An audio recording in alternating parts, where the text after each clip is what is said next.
नमस्कार, मैं हूं मोनिका और आप देख रहे हैं वॉइस नेशन। वक्त तो चला है उत्तर प्रदेश की तमाम अहम खबरों का। खबर बलरामपुर से है, जहां पर नगर निकाय चुनाव में नगर पालिका व एक नगर पंचायत सीट पर भाजपा ने कब्जा किया है, तो वहीं 2 नगर पंचायत सीटों पर निर्दलीय प्रत्याशी ने बाजी मारी है। बलरामपुर नगर पालिका परिषद, जो कि बीजेपी के लिए एक अहम सीट थी और तकरीबन 23 वर्षों से यहां पर भाजपा के उम्मीदवार चेयरमैन नहीं बने थे। इसी के साथ साथ ये सीट 23 वर्षों तक सपा और बसपा के कब्जे में थी, जिसको लेकर बीते दिनों चुनाव प्रचार के दौरान मुख्यमंत्री योगी आदित्यनाथ ने कहा था कि इस बार बलरामपुर में कमल खिलाएंगे, बजट की कमी नहीं आने देंगे। तो वहीं उन्होंने खुले मंच से कहा कि जैसे मेरे लिए गोरखपुर है वैसे ही बलरामपुर। इसी के साथ साथ उन्होंने भाजपा प्रत्याशी धीरेन्द्र सिंह धीरू की चुटकी लेते हुए भी कहा कि जिस तरह से धीरू ने अपनी सेहत बनाई है, उसी तरह से बलरामपुर वासियों की सेहत बनाएंगे। शायद भाजपा की जीत का असर है, यह योगी आदित्यनाथ की जीरो टॉलरेंस नीति और भ्रष्टाचारियों पर लगे रहे अंकुश का परिणाम है कि बलरामपुर नगरपालिका सीट से भाजपा प्रत्याशी धीरू सिंह विजयी हुए हैं। इसके साथ साथ निकटतम प्रतिद्वंदी के रूप में बसपा ने तकरीबन 9,200 एवं सपा ने 8,800 मत प्राप्त किए। इस जीत पर नगरपालिका प्रत्याशी धीरू सिंह ने जीत का श्रेय भाजपा तथा नगरवासियों को देते हुए कहा कि नगरपालिका के विकास में कोई कसर नहीं छोड़ेंगे। वहीं सदर विधायक पलटू राम ने भी कहा कि भारतीय जनता पार्टी का बोर्ड बना है, बलरामपुर के विकास में सदैव प्राथमिकता रहेगी और अब ट्रिपल इंजन की सरकार बन गई है, इसलिए विकास की गंगा बहती नजर आएगी। ये पूरे नगर के समस्त 25 वार्ड के जनता की जीत है और सब ने इतना प्यार दिया है कि 23 साल का रिकॉर्ड उन्होंने पूरा तोड़ दिया है। विकास को लेके प्राथमिकता क्या होगी आपकी? विकास को लेके जो हमने कहा है वो हमारी प्राथमिकता सबसे पहले रहेगी और हर वार्ड के 11 बुद्धिजीवी व्यक्तियों के साथ प्लान बना के हर वार्ड का विकास किया जाएगा। में बैठ चुका था और विपक्षी पार्टियों के लाख कुचक रचने के बाद भी जनता ने एक नहीं सुना और जनता ने बहुत दिन के बाद कमल खिलाने का काम किया है। इसके लिए मैं अपने सभी सम्मानित जनता का हृदय से उनका आभार व्यक्त करता हूं। भारतीय जनता पार्टी के नेतृत्व का, माननीय मोदी जी, माननीय योगी जी और अपने जितने भी हमारे कार्यकर्ता इस चुनाव में लगे थे, जो एड़ी से चोटी का जोर लगा करके, संयम रख करके, धैर्य रख करके विपक्षी पार्टी के लोगों ने बहुत उकसाने की कोशिश किया, लेकिन हमारे कार्यकर्ताओं ने धैर्य से काम किया और भारतीय जनता पार्टी को प्रचंड बहुमत अगर मिली है तो आम जनता के द्वारा मिली है। हमारे भारतीय जनता पार्टी के शीर्ष नेतृत्व के द्वारा, जिला नेतृत्व के द्वारा, हमारे नगर का जो भारतीय जनता पार्टी के कार्यकर्ता हैं और भी हमारे कार्यकर्ता जो पार्टी दायित्व से ना होकर के विचारधारा से जुड़े हैं, ऐसे सभी लोगों का मैं बहुत बहुत धन्यवाद ज्ञापित करता हूं। आप जैसे सम्मानित पत्रकारों का बहुत धन्यवाद ज्ञापित करता हूं। अपने जिले के प्रशासन का बहुत धन्यवाद ज्ञापित करता हूं कि उन्होंने निष्पक्ष रूप से माननीय योगी जी और माननीय मोदी जी के विचारों पर, उनके सुशासन का जो उनका संकल्प था, उसको उतारने का काम किया। हम इस प्रचंड जीत पर सबसे पहले अपने बलरामपुर नगर पालिका क्षेत्र के सभी सम्मानित मतदाताओं का मैं हृदय से आभार व्यक्त करता हूं कि उन्होंने भारतीय जनता पार्टी के हमारे प्रत्याशी धीरेन्द्र प्रताप सिंह धीरू जी को प्रचंड बहुमत दे करके भारतीय जनता पार्टी के कमल को खिलाने का काम किया है। इसके लिए मैं उनका हृदय से आभार व्यक्त करता हूँ। विधायक जी, बोर्ड में भी आपको सफलता मिली है, बहुमत आपका हो गया है सभासदों में। ये ऐतिहासिक जीत है और माननीय मोदी जी और योगी जी के नीतियों की जीत है और स्पष्ट रूप से मैं कहना चाहता हूं कि माननीय योगी जी ने बलरामपुर के मंच पर ही कहा था कि बढ़ते हैं अगली खबर की ओर। खबर शामली से है, जहां पर नगर पंचायत की सीट पर भाजपा प्रत्याशी अरविंद सिंघल ने बाजी मारी है। शामली नगर पालिका सीट पर भाजपा प्रत्याशी अरविंद सिंघल विजयी हुए हैं। अरविंद सिंघल ने अपनी जीत का पूरा श्रेय शामली की समझदार जनता को दिया। उन्होंने कहा कि यह जीत शामली की समझदार जनता की जीत है। वह शामली में विकास कार्य कराएंगे। पूर्व में जब वह चेयरमैन रहे तभी उन्होंने अनेकों विकास कार्य कराए थे। एक बार फिर पुनः विकास कार्य कराएंगे और एक बार फिर पुनः शामली में विकास की योजना को धरातल पर उतारकर जनता के हित में कार्य करेंगे। इतनी बेहतरीन जीत दर्ज की है, इसका श्रेय कैसे देते हैं और क्या मुद्दे रहे थे आपके चुनाव में? शामली की समझदार जनता भारतीय जनता पार्टी की सरकार उसी के कारण क्या मुद्दे रहेंगे आपके विकास कार्य के शामली जनपद में? शामली का सर्वांगीण विकास पहले मेरी प्राथमिकता थी। पहले जब मैं चेयरमैन था तब भी किया था, अब दोबारा भगवान ने मौका दिया है। कृपा निधान की कृपा से बने हैं जो शामली के विकास में शामली में जाम की और अतिक्रमण की बहुत समस्या है, इसके लिए भी कोई आपने घोषणा पत्र जारी किया था? जाम तो दूर होगा, इसमें कुछ शक नहीं है, और सख्ती से दूर होगा। अतिक्रमण में देखता हूँ, वैसे तो मुझे दिखाई नहीं दे रहा कहीं अतिक्रमण बहुत ज़्यादा है, लेकिन देखते हैं अगर कुछ ज़्यादा होगा तो सरकार। जैसा पिछली बार आपने नई योजनाएं लाई थी, पानी ऊपर तक पहुंचाया था, तो अब तो कुछ नया करने का कुछ आपने सोचा है? भगवान से प्रार्थना करता हूँ लोग चौथी मंजिल बनाए, पहले 3 मंजिल तक पहुँचाया था, अब के चौथी मंजिल। बढ़ते हैं अगली खबर की ओर। खबर हरदोई से, जहां पर सदर नगर पालिका से भाजपा प्रत्याशी सुख सागर मधु ने जीत हासिल की है। जनपद में 13 निकायों की मतगणना शांतिपूर्ण संपन्न हुई है, जिसमें 7 नगर पालिका और 6 नगर पंचायत के परिणाम आ चुके हैं। हरदोई सदर नगर पालिका से भाजपा प्रत्याशी सुख सागर मधु ने काफी लंबे अंतराल के बाद जीत हासिल की, तो वहीं मधुगंज निर्दलीय प्रत्याशी अनुराग मिश्रा लगातार तीसरी बार नगर पंचायत मधुगंज में कब्जा बनाए रखे। पिहानी से सपा प्रत्याशी शहीन बेगम, बिलग्राम से अनिल कुमार राठौर भाजपा, मल्लाव से तबस्सुम निर्दलीय, संडीला से मोहम्मद रईस अंसारी सपा, सांडी से रामजी गुप्ता बसपा, शाहबाद से नसरीन बानो सपा नगर पालिका अध्यक्ष के पद पर कब्जा जमाया है। कुरसट से विद्या देवी सपा, पाली से रिजवान खान सपा, बेनीगंज से शिवप्यारी भाजपा, गोपामाऊ से वाली मोहम्मद भाजपा, कछौना पतसेनी से राधा रमन शुक्ला भाजपा ने जीत दर्ज की।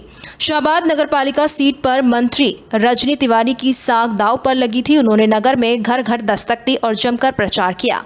डिप्टी सीएम केशव प्रसाद मौर्य ने भी जनसभा कर भाजपा प्रत्याशी को जिताने की अपील की। बावजूद इसके भाजपा प्रत्याशी को 4592 वोटों के लंबे अंतराल से हराकर निवर्तमान अध्यक्ष सपा प्रत्याशी नसरीन बानो ने एक बार फिर सीट पर कब्जा किया है। वहीं मल्लाव में भी डिप्टी सीएम ब्रजेश पाठक ने अपने गृह जनपद की नगरपालिका सीट पर रैली की और भाजपा प्रत्याशी को जिताने की अपील की। फिर भी गृह नगर के बावजूद वहां भी भाजपा प्रत्याशी को हार का सामना करना पड़ा है।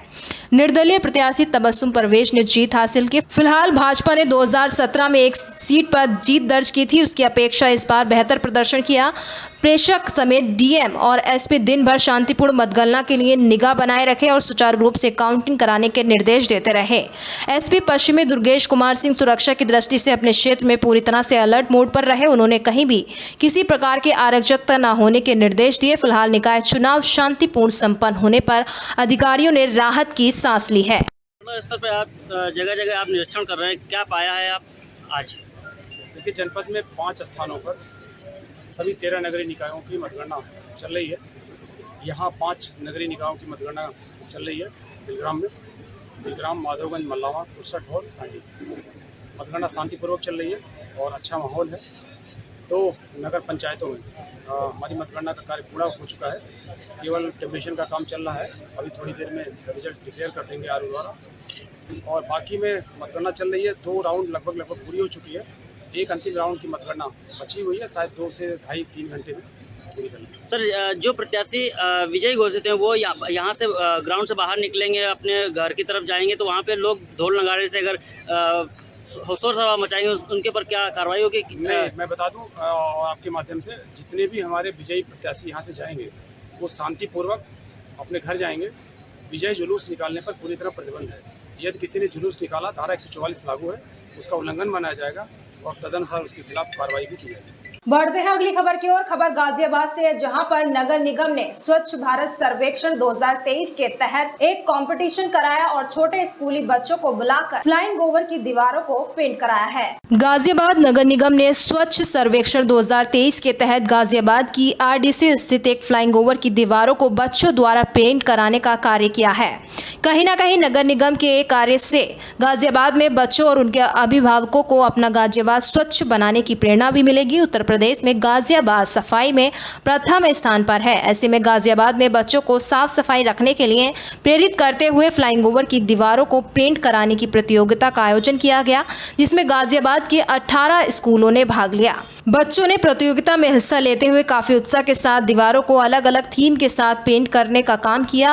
नगर आयुक्त नितिन गौड़ के मुताबिक इस तरह के कार्यों से बच्चे, उनके अभिभावक और समाज को प्रेरणा मिलेगी और कहीं ना कहीं अब लोग बच्चों के काम को खराब नहीं करना चाहेंगे।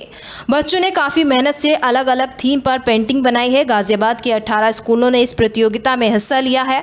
प्रतियोगिता जीतने वाले बच्चों के लिए प्रोत्साहन राशि के साथ नगर निगम कंपटीशन में भाग लेने का सर्टिफिकेट भी प्रदान करेगा।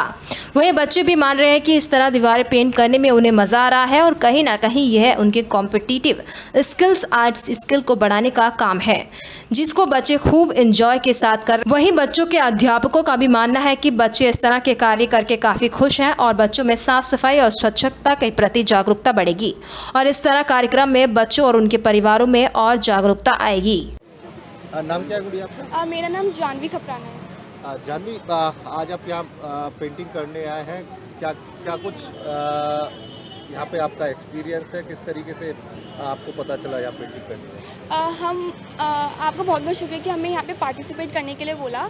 हमने यहाँ पे हमें बहुत कुछ सीखने को मिला। हम यहाँ पे अपनी क्रिएटिविटी को दिखा रहे हैं and that is very good enough. और यहाँ पे हम अपनी हमने जो सेव अर्थ के ऊपर हमने टॉपिक लिया है, तो हम उसके ऊपर हम बता रहे हैं कि हमें कैसे अर्थ को सेव करना चाहिए एंड यहाँ पे हम अपनी क्रिएटिविटी को दिखा रहे हैं। अच्छा, आपके साथ में कितने बच्चों ने भाग लिया है? हम टोटल 5 बच्चे हैं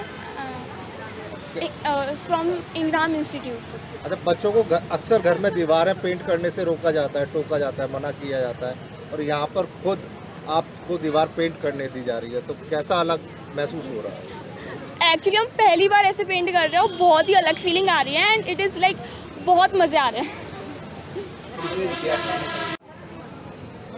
सर, आज संडे का दिन है, अभी मतदान खत्म ही हुआ है, मतदान की गिनती पूरी हुई है, नया मेयर मिला है और नगर निगम काम पर नज़र आ रहा है, क्या कुछ इनिशिएटिव है जो आज यहाँ लिया जा रहा है? ये गाज़ियाबाद को स्वच्छ रखने की एक मुहिम है और ये स्वच्छ भारत मिशन के अंतर्गत ये IEC प्रमोशनल एक्टिविटीज़ हैं, जिनमें कि साइड वॉल्स पे स्वच्छ सर्वेक्षण के मैसेजेस स्कूल स्टूडेंट्स के सहयोग से लिखवाए जा रहे हैं। इसका उद्देश्य है कि स्वच्छता के मैसेज जन जन तक लेके जाना, बच्चों के माध्यम से, आपके माध्यम से, क्योंकि स्वच्छता खाली निगम एज एन एजेंसी नहीं कर सकता, हमें सभी का सपोर्ट चाहिए, सभी गाज़ियाबाद वासियों का सपोर्ट चाहिए।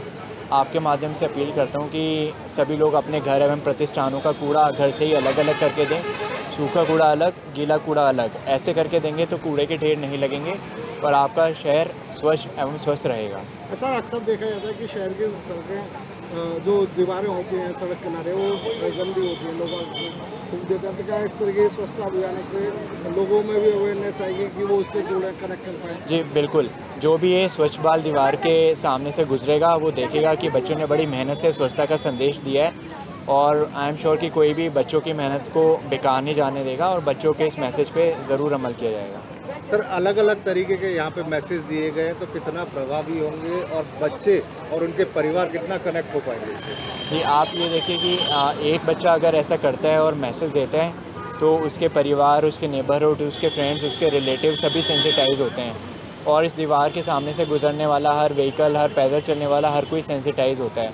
तो ये एक प्रमोशनल कैंपेन है जिसके द्वारा ये मैसेज दिया जा रहा है कि स्वच्छता किसी ऑर्गेनाइजेशन या गवर्नमेंट की रिस्पॉन्सिबिलिटी नहीं है, वो प्रत्येक नागरिक की जिम्मेदारी है अपने शहर को स्वच्छ रखना। सर, बच्चों की अगर बात करें तो इनके लिए कुछ प्रोत्साहन राशि या वो रखा गया है और कितने बच्चे पार्टिसिपेट इसमें कर रहे हैं? इसमें 18 स्कूल्स का पार्टिसिपेशन है और इसमें फर्स्ट 3 लोगों को, ग्रुप्स को कैश प्राइज़ दिए जाएंगे और बाकी सभी पार्टिसिपेंट्स को सर्टिफिकेट्स और अप्रिसिएशन दिए जाएंगे। मैम, अपना नाम बता दीजिए। मेरा नाम सुदीप्ता सेन है, मैं हेडमिस्ट्रेस हूँ अर्वाचीन पब्लिक स्कूल से आई हूँ।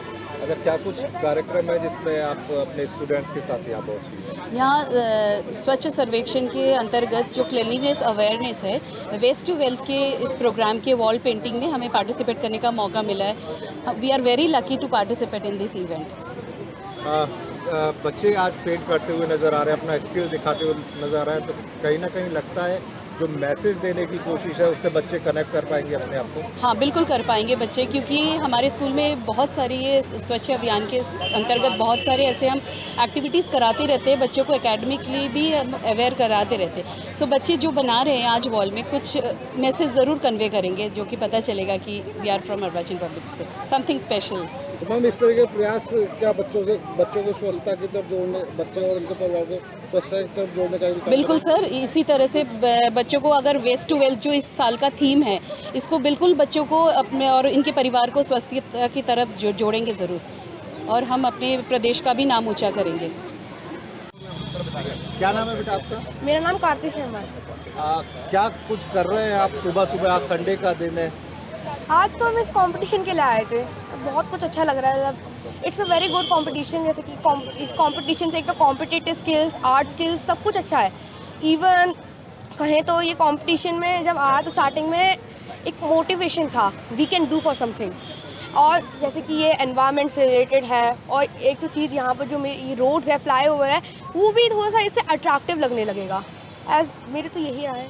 अच्छा बच्चे, आपकी जो एज है उसमें घर पे आपको दीवार पेंट नहीं करने दिया था, आज यहाँ आपको छूट मिली है, तो कैसा फील कर रहे हैं आप? एक न्यू फीलिंग है, जैसे कि खुद से पेंट कर रहे हो, और वॉल में पेंट करना तो अभी हमारे लिए, बट क्रिएटिविटी जो है इससे बहुत बढ़ती है। I really appreciate this. बढ़ते हैं अगली खबर की ओर। खबर बदायूं से है, जहां पर बदायूं नगर पालिका से फातिमा रजा ने 4494 वोटों से जीत दर्ज की है। जिले में 21 नगर पालिका नगर पंचायतों की मतगणना हुई, जिसमें बदायूं नगर पालिका की मतगणना के बाद रिपोर्ट जारी की गई, जिसमें निर्दलीय प्रत्याशी फातिमा रजा को 5494 वोटों से जीत गई। वहीं भाजपा के प्रत्याशी दीपमाला गोयल को हार का मुंह देखना पड़ा।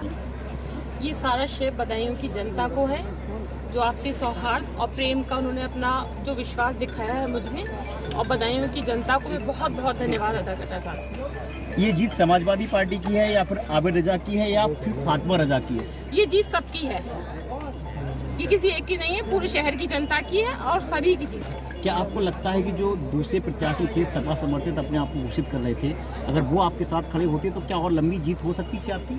देखिए, इस सब में मैं कुछ नहीं कहना चाहूँगी, और सभी लोग अपने अपने तरीके से लड़े हैं और सबको अधिकार है लड़ने का, और मैं समझती हूँ ये बदायूं की जनता ने जो जीत मुझे दी है वो मेरे लिए ज़्यादा। क्या नया देखने को मिलेगा बदायूं में इन 5 साल में? पूरा बदायूं नया देखने को मिलेगा। मैडम, जो वादे किए हैं वो पूरे होंगे क्या? जी हाँ, मैं झूठ नहीं बोलती। फिलहाल इस वक्त की खबरों में इतना ही। तमाम देश दुनिया की खबरों से रूबरू होने के लिए बने रहिए वॉइस नेशन के साथ। अभी दीजिए इजाजत, नमस्कार।